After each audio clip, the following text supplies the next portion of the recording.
A really disturbing story today. Online child grooming crimes have hit a record high. The child protection charity, the NSPCC, says the figures show just why the online safety bill needs to pass into law, despite ongoing concerns from tech companies about privacy and security. Well, data from 42 UK police forces show a record 6,350 crimes related to sexual communication with a child were recorded in the year leading up to March. That's an 82% rise since the offence was first defined back in 2017. In all, around 34,000 online grooming offences have been recorded by UK police forces over the past 6 years. Girls were targeted in 83% of cases where the gender was known.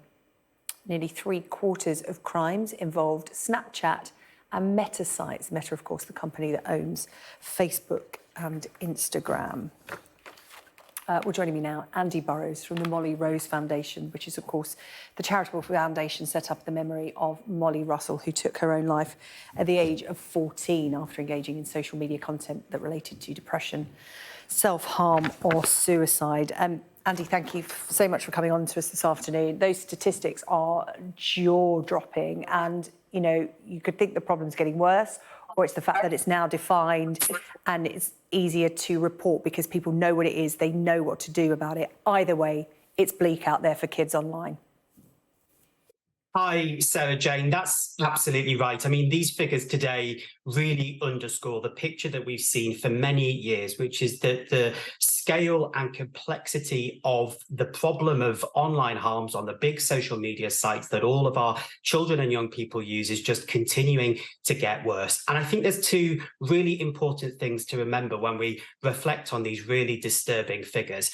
First of all, we're talking about harm that does not have to happen. This is inherently preventable harm. It has reached the levels that it has because companies have taken a commercial decision not to invest in children's safety, not to design and run their products with children's safety being front of mind. If that changes, we can start to see children enjoying a much safer online world. But the second thing to really reflect on is just why it's taken so long to get an online safety bill on the statute book. It's now over 5 years since the then Culture Secretary, Matt Hancock, and that tells you how long it's been, originally committed that the government would introduce legislation. 5 years later, 4 prime ministers later, we still don't have that legislation on the statute book. Meanwhile, for example, in the European Union, we've seen legislation be drafted, be passed. It's about to come into force. And in just a matter of weeks, for example, if you're a young person using TikTok in the EU, you will start to see a safer by design experience than young people here in the UK will continue to get. Why is the UK so slow then to get this on the statute books? As you said, it's 5 years in the making. And when you talk about it like that, it does blow your mind because, you know, most children now live a large portion of their life online, whether they have to through school or social activities, for leisure, you know, much like adults as well. We're all living more online. So what is the hold-up in the UK?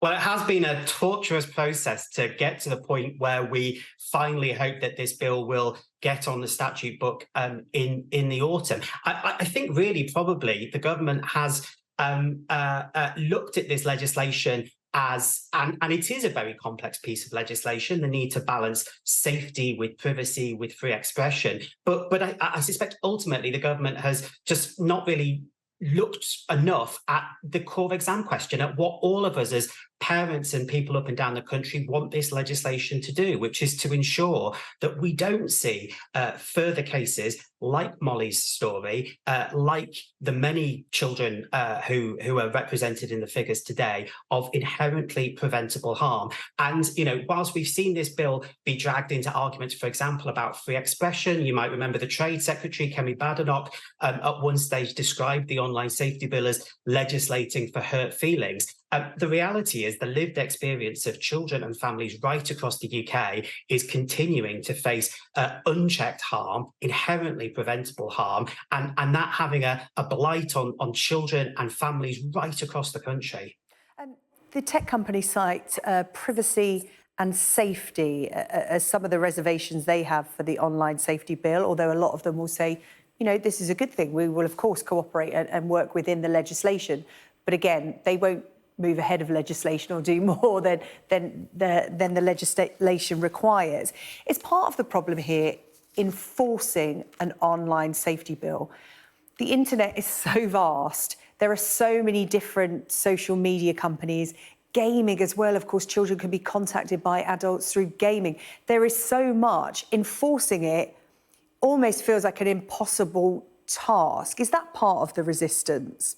Because presumably the tech companies could do it, but it is such a big job. Well, companies will do the bare minimum in the absence of there being regulation in place, in the absence of there being a commercial imperative. They will do the bare minimum. In response to Molly's inquest, the companies who were actively involved in the inquest, whose products Molly was using, responded to the inquest. And, you know, we at the Molly Rose Foundation were really bitterly disappointed that they still didn't want to commit to making safety improvements, even after the coroner in Molly's case set out that her social media use, the algorithms that were pushing her harmful and toxic content, played a significant contributory role in Molly's death. But enforcement, you're absolutely right, Sarah Jane, is going to be key. This regime has to have teeth if it's going to make an impact. And already we can start to see the tech companies look to chill the appetite of the incoming regulator, Ofcom, to take the type of robust, assertive action that we'll need.